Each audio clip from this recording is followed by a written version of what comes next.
Eh ben oui, me revoilà, hein. C'est encore moi, Nico. Bon, bah, je sais pas si vous vous rappelez, hein, mais la dernière fois qu'on s'est causé, ah ben, je vous ai dit que mes copains avaient décidé de réfléchir sur des idées qu'on pourrait avoir ici même, à Étretat, et puis extérieur, hein, parce qu'on n'est pas complètement sauvin quand même, hein, pour réduire nos émissions de gaz à effet de serre. Vous avez vu, hein, je l'ai bien dit, hein, faut dire que vous avez appris par cœur, hein, pour pas me planter, hein.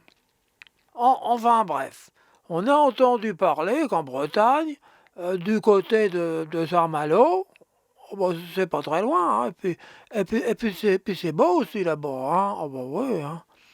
Bah, donc, ils réfléchissaient à refaire du cabotage. Ouais, ouais, ouais, mais du cabotage, hein, zéro carbone, hein, avec un bateau qui navigue à la voile et à l'électricité. Oui, oui, c'est ça. Ben, c'est moderne, hein, franchement. Alors voilà, pourquoi qu'on pourrait pas, nous aussi, faire comme eux, hein? Bah, on n'est pas plus bêtes, hein. Donc, on va vous parler de tout ça. Ah bah, ouais, Polo, oui, ouais, tu peux envoyer le sujet, hein, c'est fini de causer, là, hein, c'est bon.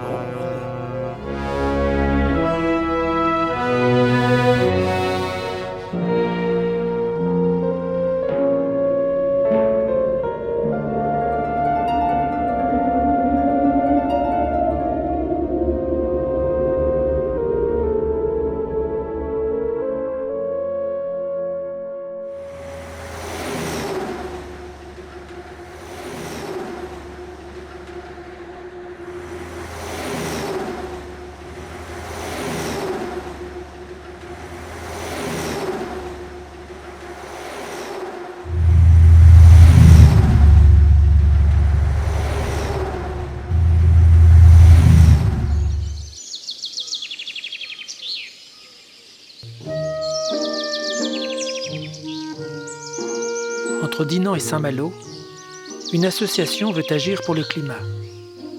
Elle vient d'acheter un ancien caboteur hollandais et va l'équiper de voiles et d'une propulsion électrique. L'objectif est d'organiser, au nord du département de l'Ille-et-Vilaine, une nouvelle organisation logistique qui tourne résolument le dos aux émissions de gaz à effet de serre. En fait, c'est tout un système en circuit court qui va être inventé à partir du cabotage. Le principe est simple. Dans chaque port d'escale, une camionnette électrique va livrer les marchandises aux divers détaillants du territoire et, au retour, va chercher auprès des producteurs les produits à exporter. Un magasin du caboteur sert d'espace de stockage, mais aussi d'espace de vente, de lieu de vie, de petites restaurations, de lieux d'accueil d'AMAP ou d'associations de consommateurs. Tout l'ensemble va fonctionner sous la forme d'une société coopérative d'intérêt collectif dont producteurs, détaillants et consommateurs seront les sociétaires. Bien sûr, ce système n'est pas basé sur la vitesse ou le flux tendu. Il ne concerne pas encore les produits frais. Il s'adresse en priorité à des produits de qualité comme les conserves artisanales, les bières et les vins qui intéresseront notamment les restaurateurs, les bars et les épiceries fines. Fruits et légumes bio feront aussi partie des marchandises transportées, mais sur de courtes distances pour ne pas altérer leur fraîcheur. Enfin, les produits de construction biosourcés, comme les isolants et les peintures écologiques, feront aussi partie des cargaisons.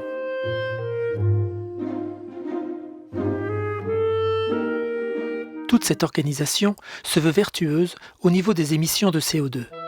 Dans un premier temps, l'électricité nécessaire pour recharger les batteries des camionnettes et des caboteurs sera achetée à des fournisseurs d'énergie renouvelable et à terme, ce seront des groupes électrogènes à hydrogène vert qui fourniront l'énergie.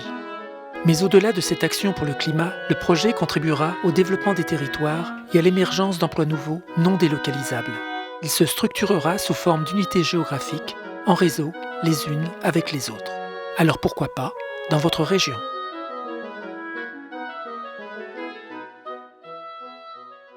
Oh, oh bah c'est vrai ça. Pourquoi pas c'est nous, hein? Alors voilà, j'ai un peu réfléchi dans ma tête, Et je me suis dit qu'on pouvait avoir, nous aussi, hein, comme les autres là, les Bretons, un petit caboteur qui fasse la côte entre, entre Le Havre et puis et puis Dieppe, hein, tiens par exemple. Et puis qui s'arrêterait dans les ports, voilà. Tiens, on pourrait même faire quelque chose directement à Étretat. Ah bah oui, hein! Et je suis sûr que ça intéresserait drôlement nos restaurateurs et nos boutiques, hein. Ouais, je sais, il n'y a pas de port à Étretat, hein, c'est pas complètement neuneux, hein. Mais il y a d'autres moyens, ouais. C'est pas bien compliqué, hein. On pourrait, par exemple, utiliser une caïque ou une grosse barque qui irait rejoindre le caboteur quand il passerait en face d'Étretat. Bah oui, quoi, pas loin, il y a de la place hein, dans la baie. La caïque irait charger la cargaison commandée par les Étretattais et puis la ramènerait sur la plage. Et puis à la saison, on pourrait même virer au cabestan hein, pour faire une attraction touristique. Ah bah oui, ça aurait du bec, hein. Et tout ça sans gaz à effet de serre. Ça ferait une sacrée publicité pour Étretat, hein. Et puis on pourrait très bien se faire aussi un petit magasin du caboteur, hein, comme ça, pour le plaisir, hein, voilà. Alors vous voyez, qu'en se creusant un peu la tête, hein, on pourrait trouver tout plein d'idées pour faire d'Étretat une ville bas carbone. Hein. Et puis ce serait bon pour le climat. Ah oui, que je vous dise aussi, les copains bretons qui ont lancé cette idée de littoral bas carbone, ils aimeraient bien qu'on les aide. Bah oui. Alors, dans les commentaires, là, sous la vidéo, vous verrez un lien vers le site du concours qu'ils sont en train de faire. Vous allez sur ce site, voilà, et il suffit juste de voter pour eux. Vous pouvez même mettre 10 voix d'un coup, hein, si vous voulez. Mais faut vous dépêcher, hein, parce que c'est bientôt fini. Bah oui, bien sûr que moi j'ai voté pour eux, tiens, pour qui vous me prenez. Bon, bonjour, hein, et puis à la prochaine, hein, voilà. Oh, allez, Polo, quoi, le générique, hein. Mais faut tout dire, toi. Oh, faut te secouer un peu, quand même.